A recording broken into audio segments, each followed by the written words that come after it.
to make Arizona affordable for all. In the coming days, we'll be introducing a plan to make childcare more affordable and accessible for Arizona's working class and middle class families. Our plan will help ensure that families have the freedom to stay in or return to the labor force while their children are put on the path to success in education, in the economy, and in life. We will also work to lower the cost of life-saving prescription drugs. Arizona families should never have to choose between paying for their medications or paying for their bills. That's why Democrats will introduce legislation to ensure that prescription drugs sold in Arizona do not exceed the maximum fair price set for Medicare under the Inflation Reduction Act.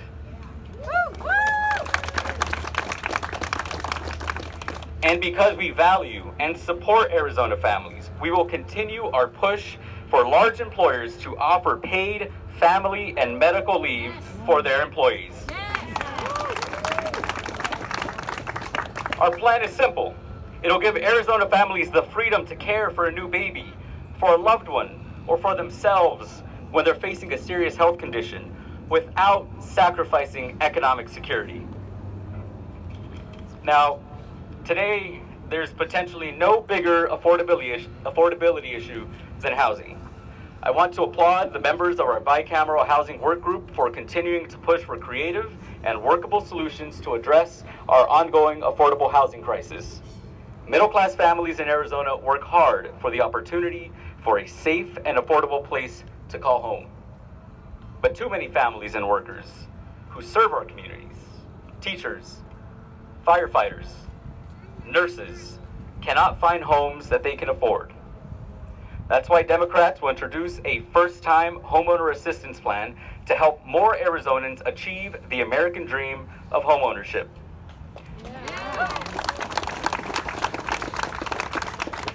We will also take on the artificial inflation of housing costs by introducing legislation to stop corporate landlords from dominating the housing market and price gouging. And as we work to increase and diversify our housing supply, we will also work to strengthen anti-discrimination laws to help ensure that veterans, people with disabilities, and all Arizonans can access housing. Next up, water.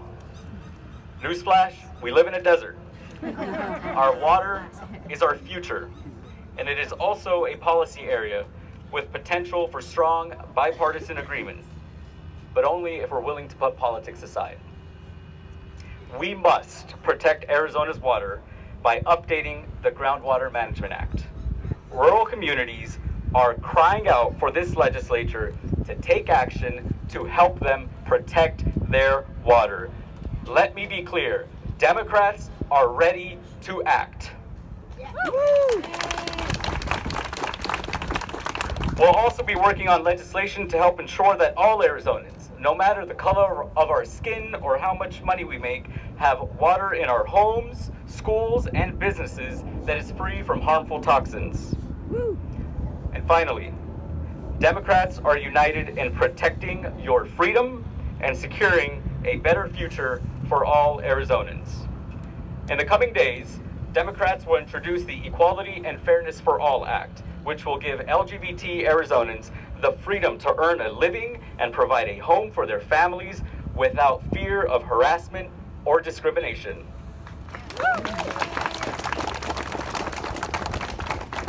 As Leader Contreras stated, our caucus is honored to have all of the members of the Indigenous Peoples Caucus and to serve Arizona's 22 federally recognized tribes. We will continue our work for tribal nations, and that work begins this week when the Governor's Office on Tribal Relations goes before legislative review for renewal. This is a vital hub for connection and resources for Arizona's tribal nations, and today, Democrats are proud to announce our full support for its full renewal.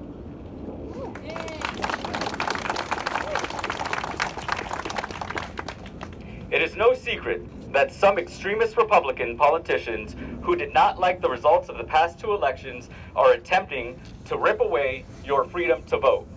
To the insurrectionists, hell No.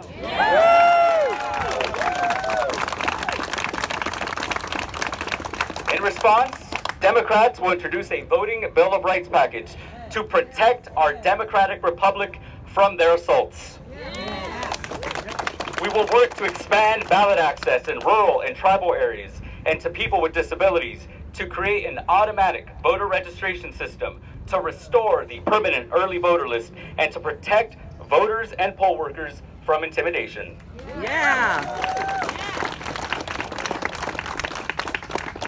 And finally, it is time for Arizona's Republican politicians to find the courage to stand up to the powerful gun lobby and pass common sense measures to prevent the public health crisis of gun violence.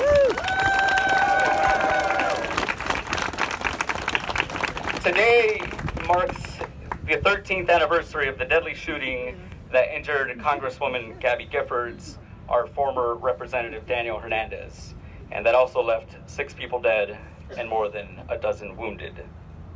Enough is enough. It is time to enact legislation to require safe storage for guns, to allow pediatricians to talk about gun safety, and to ensure that individuals convicted of domestic abuse do not possess firearms.